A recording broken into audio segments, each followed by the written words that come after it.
हमारे इस channel study 24 class में आपका बहुत बहुत स्वागत है। आज के इस क्लास में हम लोग देखने वाले हैं केमिस्ट्री 10th क्लास का केमिस्ट्री चैप्टर नंबर तीसरा में हम लोग समझने वाले हैं आज नॉन मेटल और नॉन मेटल, धातु और अधातु। धातु कौन सा होता है और कौन सा अधातु होता है, उसी के बारे में आज हम डिटेल से समझाने वाले हैं। अगर मेरे इस वीडियो को अंत तक देखते हैं तो मैं वादा करता हूँ आपको अच्छी तरह से समझाने की कोशिश करूँगा और आपको समझ में आएगा भी। हम लोग जानते हैं कि बहुत सारे तत्व हैं, hydrogen, helium, lithium, beryllium, boron, carbon, nitrogen, oxygen, fluorine, neon, sodium, magnesium, aluminium, silicon, phosphorus, sulphur, chlorine, argon, potassium, calcium, बहुत सारा है। लेकिन कौन से धातु है, कौन अधातु है, उसको पहचानना बड़ा जरूरी है। तो इस वीडियो में हम उसको पहचानने के, उसको समझाने का प्रयास करेंगे, तो अंत तक जरूर देखिएगा। चलिए शुरू करता हूँ। सबसे पहले देखिएगा धातु किसे कहते हैं, अधातु किसे कहते हैं।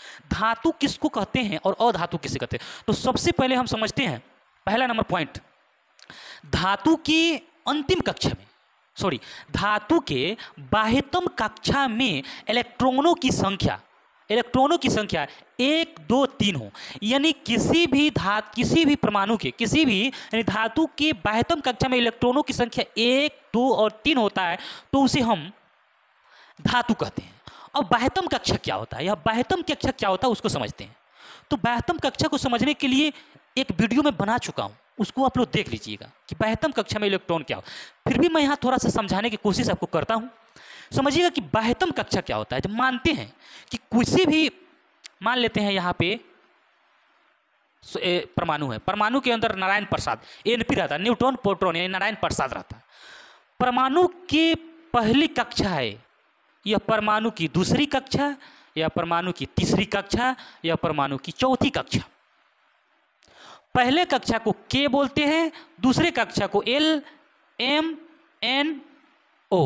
यानी KLMN होता है।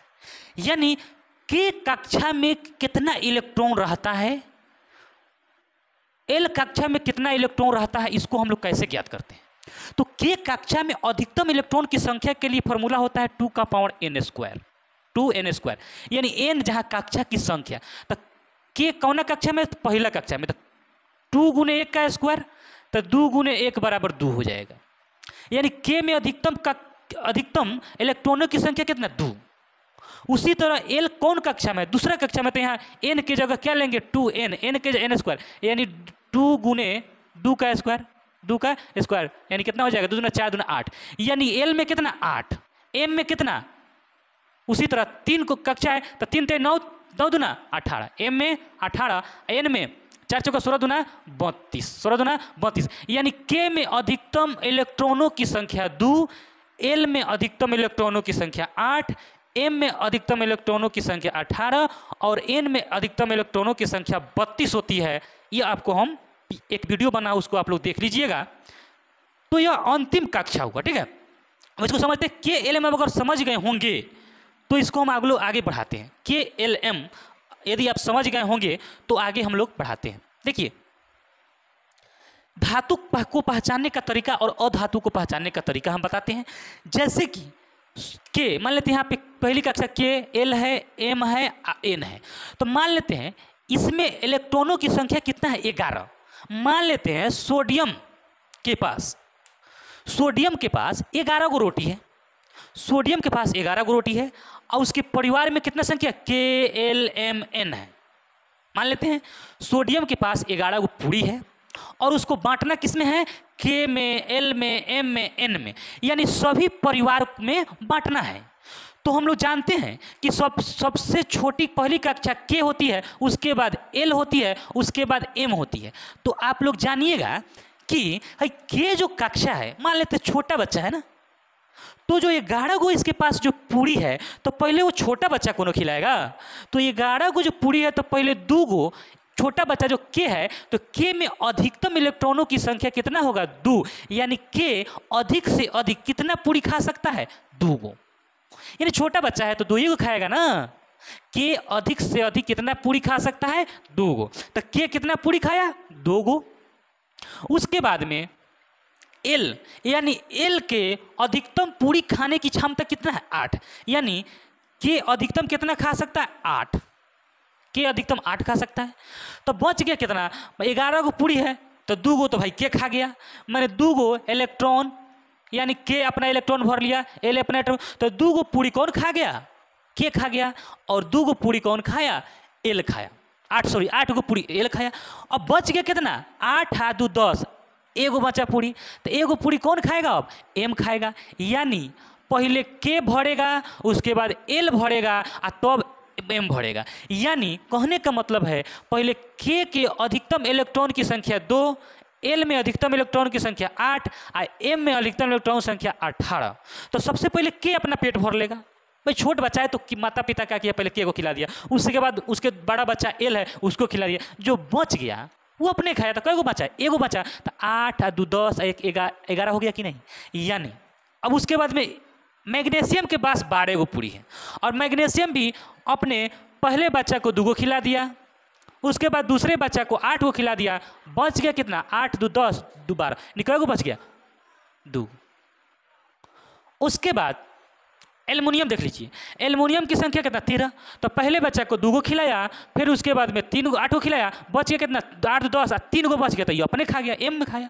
यानी के में अधिकतम 2 इलेक्ट्रॉन रह सकता है, तो 2 रह गया, एल में अधिकतम 8 रह गया, लेकिन एम में 1 2 3। यानी हमारे कहने का मतलब ये प्रथम कक्षा, दूसरा कक्षा, ये तीसरा कक्षा है ना, पहला कक्षा, दूसरा कक्षा, तीसरा कक्षा, पहला कक्षा, दूसरा कक्षा, तीसरा, तो तीसरा कक्षा यानी ये अंतिम कक्षा, इसके बाद इलेक्ट्रॉन नहीं है, इसके बाद पूरी नहीं बांटा जा रहा है।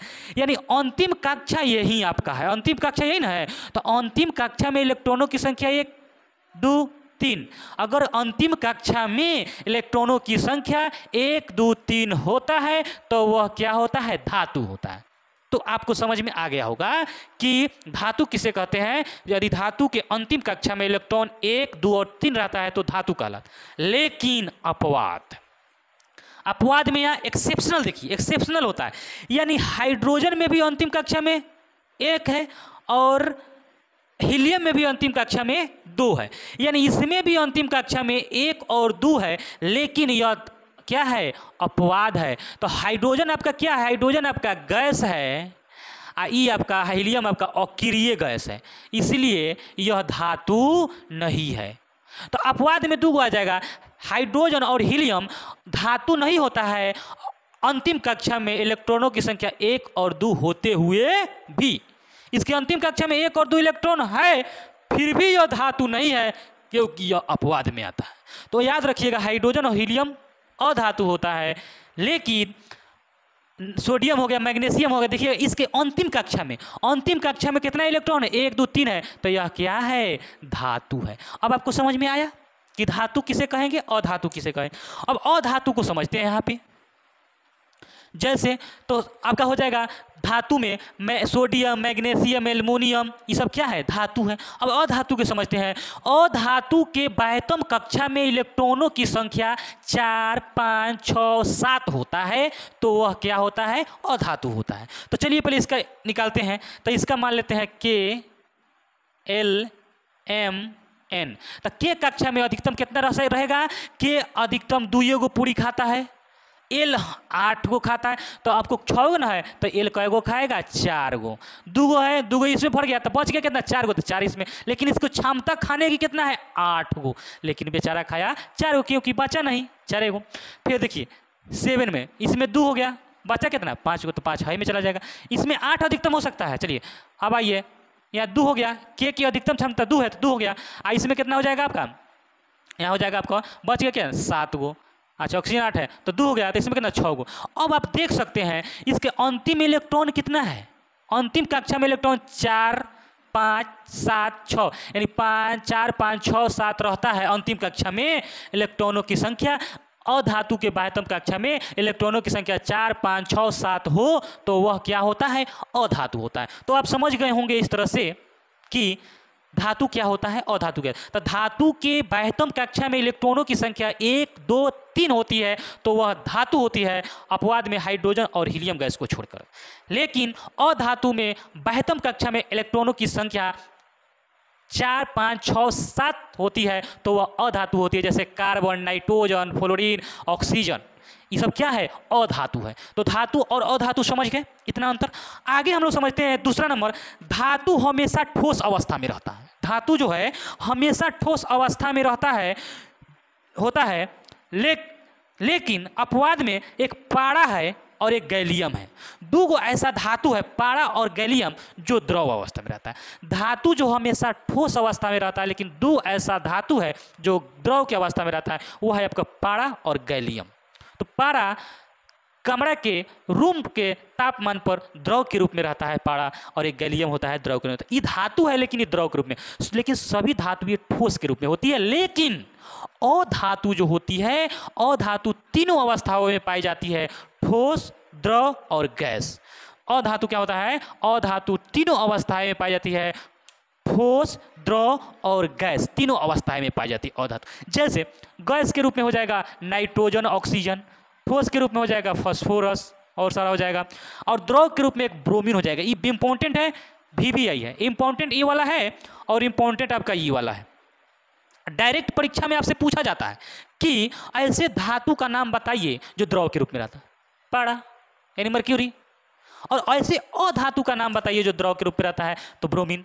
तो ऐसे डायरेक्ट परीक्षा में पूछता है कि अधातु का नाम बताइए जो द्रव के रूप में रहता है, तो ब्रोमीन हो जाएगा। धातु का नाम बताइए जो द्रव के रूप में रहता है, तो पारा हो जाएगा। इस तरह से ये दोनों याद रखिए, हमेशा के लिए माइंड में सेट कर लीजिए कि धातु द्रव के रूप में रहता है वो पारा होता है, अधातु द्रव के रूप में ब्रोमीन होता है, बस दो ही होता है। इसको बहुत अच्छी तरह से याद कर लीजिए। आगे हम लोग देखेंगे कि धातु जो होता है, धातु सामान्यतः विद्युत धनात्मक होता है, यानी धातु जो होता है हमेशा धनात्मक, Na+, Mg2+, यानी धनात्मक होता है। क्यों धनात्मक होता है? क्योंकि सोडियम जो है धनी व्यक्ति है, एक अपना इलेक्ट्रॉन त्यागता है, किसको देता है? हीलियम को देता है, नहीं नियोन को देता है। तो नियोन अक्रिय गैस है, इसलिए एक त्यागता है, तो धनिक आदमी ने किसी को पैसा देता है, तो इलेक्ट्रॉन एक इलेक्ट्रॉन का त्याग करता है, इसलिए वो पॉजिटिव है, धन आयन है। इलेक्ट्रॉन त्यागता है तो धन आयन है। मैग्नीशियम 2 इलेक्ट्रॉन त्यागता है तो ये भी धन आयन है। तो धातु जो होता है हमेशा धनात्मक होता है, लेकिन अधातु जो होता है वह ऋणात्मक होता है। लेकिन अपवाद, हाइड्रोजन एक ऐसा धातु है जो धनात्मक होता है। हाइड्रोजन एक ऐसा अधातु है जो या क्या होता है, देखिए अधातु विद्युत का ऋणात्मक होता है, जैसे क्लोरीन माइनस में, सल्फर 2- में, लेकिन हाइड्रोजन जो होता है वह धनात्मक होता है। हाइड्रोजन अधातु है लेकिन वह क्या है? धनात्मक है। लेकिन धातु जो होता है धनात्मक होता है, अधातु ऋणात्मक होता है। अपवाद में याद रखिएगा, हाइड्रोजन धनात्मक होता है, हाइड्रोजन अधातु है। आगे, धातु के ऑक्साइड भास्मिक होते हैं और अधातु के ऑक्साइड अम्लीय होते हैं। अब समझिएगा, अब धातु के ऑक्साइड क्या है, यानी धातु के ऑक्साइड समझिए, धातु जैसे Na है, Na में जब ऑक्सीजन जोड़ देते हैं तो धातु के ऑक्साइड हो गया। Na में ऑक्सीजन जोड़ दिए, जैसे मान लेते हैं Mg है, Mg में O जोड़ दिए, ऑक्सीजन जोड़ दिए तो मैग्नीशियम ऑक्साइड हो गया, यानी धातु के ऑक्साइड हो गया। यानी धातु में ऑक्सीजन जोड़ देंगे तो धातु के ऑक्साइड हो जाएगा, और अधातु में जैसे अधातु कार्बन है, कार्बन में ऑक्सीजन जोड़ देंगे तो कार्बन के अधातु, जैसे कार्बन अधातु है तो अधातु में ऑक्सीजन जोड़ दिए तो क्या हो जाएगा? यह अधातु के ऑक्साइड हो गया। तो उसी को धातु के ऑक्साइड में समझिएगा, यहाँ पे धातु के ऑक्साइड भास्मिक होते हैं। जब धातु के ऑक्साइड में Na2 क्या है? सोडियम, धातु में ऑक्सीजन जोड़ दिए तो धातु के ऑक्साइड हो गया। और धातु के ऑक्साइड में जब जल से अभिक्रिया कराई जाती है, धातु के ऑक्साइड को, इस क्या है? धातु के ऑक्साइड है। धातु के ऑक्साइड को जब जल से अभिक्रिया कराई जाती है तो 2NaOH बनता है, जो भौस्मिक होता है, जो क्षार होता है। 2NaOH क्या है? क्षार है। लेकिन अधातु, सल्फर क्या है? अधातु, और उसमें ऑक्सीजन जोड़ दिए थे तो अधातु के ऑक्साइड हुआ, और अधातु के ऑक्साइड में जब जल से अभिक्रिया कराते हैं तो यह अम्ल बन जाता है, H2SO3। ये क्या है? अम्ल है। तो समझ गइए कि धातु के ऑक्साइड के साथ जब जल की अभिक्रिया कराई जाती है तो भौस्मिक बनता है, लेकिन अधातु के ऑक्साइड के साथ जब जल की अभिक्रिया कराई जाती है तो अम्लीय बनता है। धातु, इतना हम लोग 4 अंतर को समझें। धातु आघातवर्धनीय होता है, और समझ लेते हैं, धातु आघातवर्धनीय होता है लेकिन अधातु आघातवर्धनीय नहीं होता है। धातु को पीट कर बहुत पतला और लंबा बनाया जा सकता है, लेकिन अधातु को पीट कर बहुत पतला और लंबा नहीं बनाया जा सकता है। इस तरह से बहुत सारा धातु और अधातु के अंतर के हम लोग समझने का प्रयास किए। धातु क्या होता है, अधातु क्या होता है, इसको समझने का प्रयास किए। अगर वीडियो अच्छा लगा होगा तो इसे लाइक करिएगा, सब्सक्राइब करिएगा तथा दोस्तों के साथ शेयर करिएगा। जय हिंद, जय भारत।